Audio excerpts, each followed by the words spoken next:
রাতে বকার চাই আমার বাচ্চা আমার মানুষ মেরে লোক দিলা আমি থানা দিয়ে কিছু করলে আমার বিশ্বাস করে না আমি বলি পাগল আমি পাগল আপনারা আমার গ্রামে গেলে জানতে পারবেন ভাই আমি একটা পুরুষ 3 বছর ধরে নিজের রান্না খাই একবেলা বাড়ি দুবেলা বাড়ি তো প্রথমটা দুবেলা খাইতাম তবে 1.5 বছর যাবত একবারে উপরে আসতাম নিচে আমি একবেলা বেশি খাইতে পারি না কারণ মামলা করেন কেন আমি কই পাইনি ওই টাকা পয়সা আমি একবেলা ভাত খেয়েছি কোনোদিন খাই নাই তো বর্তমানে 1 মাস যাবত আমি স্বাচ্ছন্দ্য খাইতে পারছি একটা ভাই আমার করে টাকা দেয় দেখা সংসার যায় ভাঙে হয় বুঝে যে তার কত কষ্ট হয় সংসার ভাঙার কত কষ্ট একটা পুরুষ বিয়ে করার পরে তার জীবনে মৃত্যুর আগ পর্যন্ত স্বপ্ন থাকে তার নিয়ে এবং তার সন্তানদের নিয়ে তার পরিবারের নিয়ে সেই স্বপ্নটা ভেঙে গেলে সেই বলতে পারবে যে কত হৃদয় বিদারক ঘটনা সুন্দর করে বলছেন। আমি গাজীপুর কাপাসিয়া সদর ইউনিয়ন ভুবনের জেলা গ্রামের বাড়ি সিঙ্গাপুর প্রবাসী আমি ব্যবসা ছিলাম আমার বউ পরকিয়া করতে আসার পরে আমি আমার বউ আসার জন্য উকিল নোটিশ করি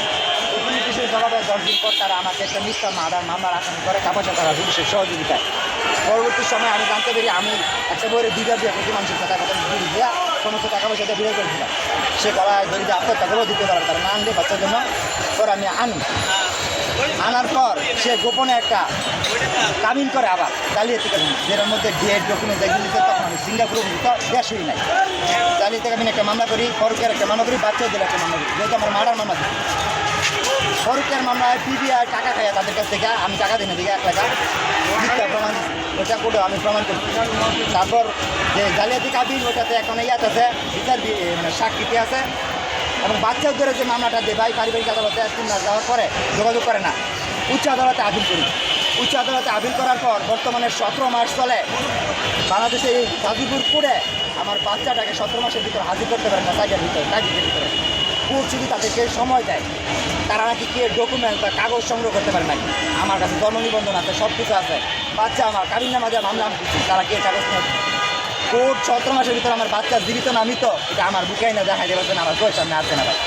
আমি আমার নিরাপত্তার জন্য একটা জিডি করছি কাপাসিয়া থানায় কোর্ট থেকে অনুমতি দিয়েছে যে জিডিটা মামলা নেওয়ার জন্য কাপাসিয়া থানার টাকা খাইয়া পুলিশটা আমার এই জিডি বাদ করে বর্তমানে আমি নিরাপত্তাহীন হয়ে আছি ভাই আমার যে কোনো সময় মেরে নেবে এই হচ্ছে আমার ভাই অবস্থা বর্তমানে আমি পুরুষ নির্যাতন আইন চাই পরকীয়ার উপরে শাস্তি চাই এই বিধায় সারা বাংলাদেশের প্রত্যেকটা জেলায় আমি যাবো মৃত্যুর আগ পর্যন্ত আমি এই যুদ্ধ করে যাবো আমার পক্ষ থেকে খাই বা না খাই কারণ আমি বুঝতেছি যে একজন পুরুষ সংসার ভাঙার পর এই ধরনের পুরুষ নির্যাতন আইন না থাকার পর কতটা যন্ত্রণার শিকার হয়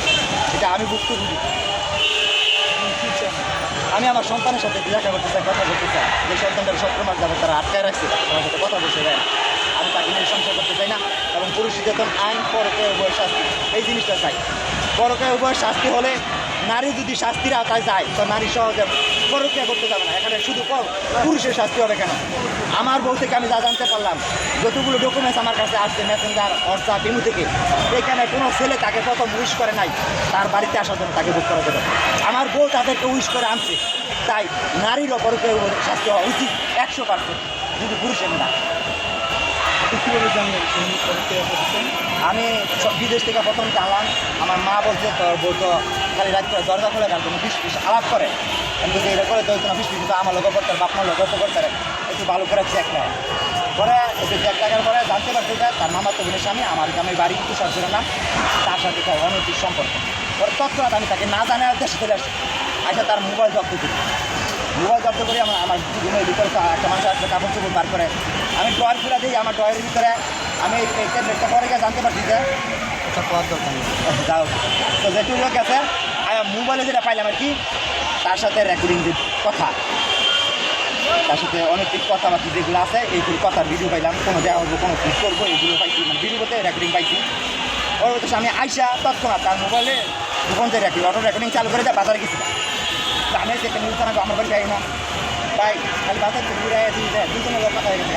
ওই যে তার মামাতো বোনের স্বামী তুষার তার সাথে এবং তার মামাতো বোনের সাথে মামাতো বোনের সাথে শিকার কাছে তোর জানা আমার সর্বনাশ করতে হ্যান্ডে করতে এবং মামাতো বোনের স্বামীর কইতেছে তো আপনি যেটা করতেন তার বাইরে থেকে জানা রাখছি এখন আমি কেউ যে বাইরে ঘুরছি এই রেকর্ডিংগুলো আমার কাছে আছে এইভাবে জানলাম পরবর্তী সময় তো আমি আবার তার ক্ষমা করে দিয়ে দেশের বাইরে যাই পরে তার যে হোয়াটসঅ্যাপ ইমো এগুলো সব আমি আমার লিঙ্ক নিয়ে যাই আমি সবই দেখতে পারি বুঝছেন পরবর্তী সময় আমার আরেকটা সিম দিয়ে তারা ইয়ে চালাইতো করে আমি আমার মায়ের কয়া যে না তুমি গিয়া সিঙ্গা উড়াও আমার বন্ধুর দোকান হয় যে কোনো হয়েছে আমি সিঙ্গা পারেন উড়ে রে আমি সিঙ্গাপুরে আমার এটা লবিং পরে তার সকল টিম আছে সব কিছু আমি দেশে এসে আবার তার হচ্ছে তার মেসেঞ্জার হোয়াটসঅ্যাপ যেটি রানিং আছে সেটি জব্দ করছি বর্তমানে সে সম্ভবত 8 থেকে 9টা ফেসবুক আইডি চালায় আর শেষ অনেক 2টার মধ্যে আছে যেগুলো বাদ করছে এবং একাধিক সিম আমার বাড়ি থেকে সে 19 বার গেছে তার পায়ে আমি জানি 18 সিম তারা কিনে দিয়েছি তার বাপ তার এই কাজে সহযোগিতা করছে এবং বর্তমানে তার বাপ আরেকজনের বউ নিয়ে পালায় গেছে তার মায়ের মুখ চালায় মানে আপনার শ্বশুর? জি একটা নোংরা ফ্যামিলি এরা কোনো সামাজিকতা মানে না কিচ্ছু মানে না মানুষ মাধ্যমত মানে না ওইটা আমার বলেন তো আমার শ্বশুর আমার শ্বশুর এই যে কুরবানি ঈদের